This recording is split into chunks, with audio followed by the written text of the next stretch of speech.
dia! Tudo bem com vocês? Eu sou a Ediane, como todos já me conhecem, nutricionista do Programa Nacional de Alimentação Escolar do município de Picuí. Essa semana vamos falar sobre as alergias alimentares, que são reações adversas, ou seja, reações indesejáveis que ocorrem após a ingestão de determinada substância presente em alimentos ou aditivos alimentares. Envolve um mecanismo imunológico e pode provocar sintomas leves, como uma coceira, ou sintomas graves que vão atingir os órgãos. Os sintomas mais comuns podem surgir na pele, como inchaço, coceira.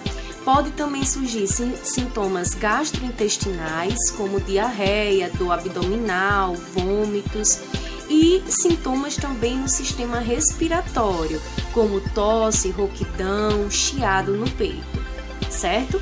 Então, esses sintomas, eles são bastante comuns quando há o contato, do indivíduo, da pessoa, com a substância presente nos alimentos ou nos aditivos alimentares.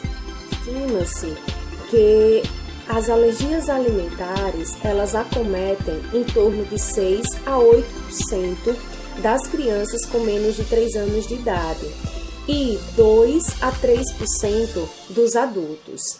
Sabe-se também, em alguns estudos que já foram realizados, que 50 a 70% dos indivíduos com alergia alimentar possuem uma história familiar, ou seja, o pai ou a mãe já são portadores de algum tipo de alergia alimentar. O diagnóstico das alergias alimentares deve ser realizado através de um médico especialista, onde ele vai realizar testes alérgicos, que são, por exemplo, testes na pele ou teste no sangue, tá? Então, depois que for diagnosticado o tipo de alergia alimentar, é interessante iniciar um tratamento, procurar um nutricionista para que seja organizado, esse plano alimentar e que não venha a ter deficiências nutricionais. Qualquer alimento pode desencadear uma reação alérgica. Só que existem alguns alimentos que nós já conhecemos que eles desencadeiam reações alérgicas, como por exemplo leite de vaca, ovos, soja, trigo, milho, cacau, peixes e alguns crustáceos, amendoim, nozes e alguns corantes, como por exemplo o corante artificial tartrazina, sulfitos, glutamato monossódico. Todos esses podem provocar reações alérgicas. Então, por isso que é importante que quando for diagnosticado, o paciente ou o indivíduo evite estar consumindo esses alimentos ou esses corantes para que não venha a ter uma reação alérgica. Até o momento, não existe um medicamento específico para tratar alergia alimentar. Existem sim medicamentos que vão tratar os sintomas, certo? Então assim, e também, excluir os alimentos que causam esses sintomas. Então, esse é o verdadeiro tratamento, tá? Então, assim, é importante ter a ciência, e ter as orientações devidas para cada tipo de alergia alimentar, tá certo? Então, o que fazer caso venha a ocorrer a ingestão acidental de um alimento que se tenha alergia? É interessante andar sempre com um antialérgico, tá? Caso isso venha acontecer, fazer o uso, de via oral. Outra coisa, andar com braceletes, com cartãozinhos, informando que você tem alergia a algum tipo de alimento, tá? Ou então algum tipo de corante artificial, para que, se acontecer alguma coisa, as pessoas saibam como tratar, tá? E se a gente apresentar uma reação a determinado alimento, né? Eu posso um dia voltar a ingeri-lo. Muitas pessoas voltam a ingerir com um tempo. Só que deve ser feito um mapeamento, né, junto com o médico, com o nutricionista, e aos poucos vai vendo como o seu corpo vai reagir a essa substância presente no alimento que deu a alergia. E aí assim vai vendo através da inclusão como vai ser essa reação, tá? Outra coisa interessante é que muitas pessoas confundem o conceito de intolerância à lactose com alergia à proteína do leite.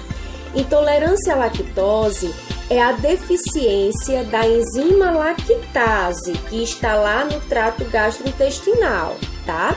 E já a alergia à proteína do leite é quando o meu corpo não responde às substâncias presentes no leite. Então vai haver uma reação imunológica, tá? Uma reação alérgica. Gente, as alergias alimentares, elas são muito específicas e complexas, sendo necessário uma avaliação nutricional individualizada para que as orientações elas possam promover resultados nos processos alérgicos e evitar carências nutricionais. Então, para algumas substâncias alérgicas, existe a substituição.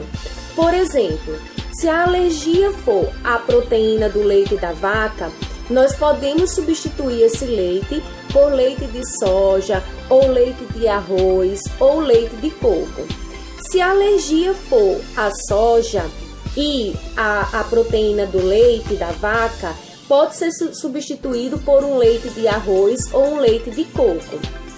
Se a alergia for ao ovo, não se deve ingerir nenhum tipo de ovo, tá? Então, ele pode ser substituído esses ovos pelas carnes, pelo frango, tá certo? E se a alergia for ao cacau, podemos substituir o cacau pela alfarroba.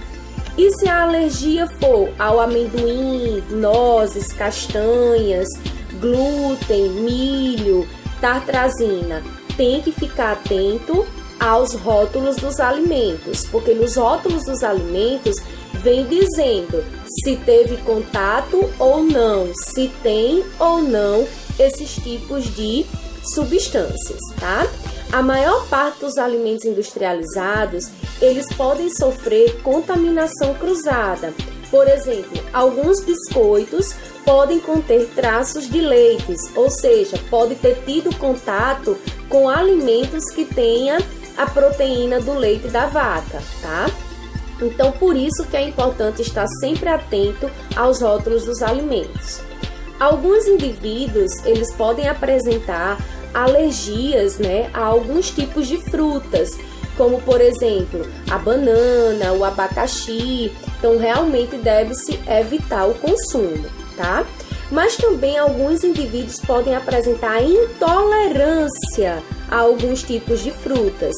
Aí já isso daí a gente chama de intolerância à frutose, tá? Que não tem nada a ver com a alergia à fruta, tá?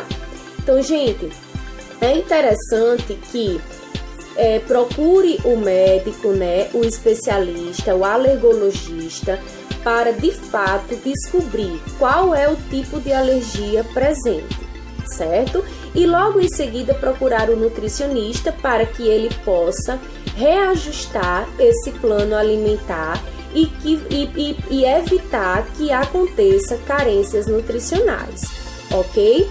E estar sempre atento aos rótulos. Estas são as orientações desta semana. Espero que vocês estejam bem saudáveis, gostando das nossas dicas e preparando, quem sabe, né, as nossas receitinhas por casa. Fiquem com Deus e até a próxima!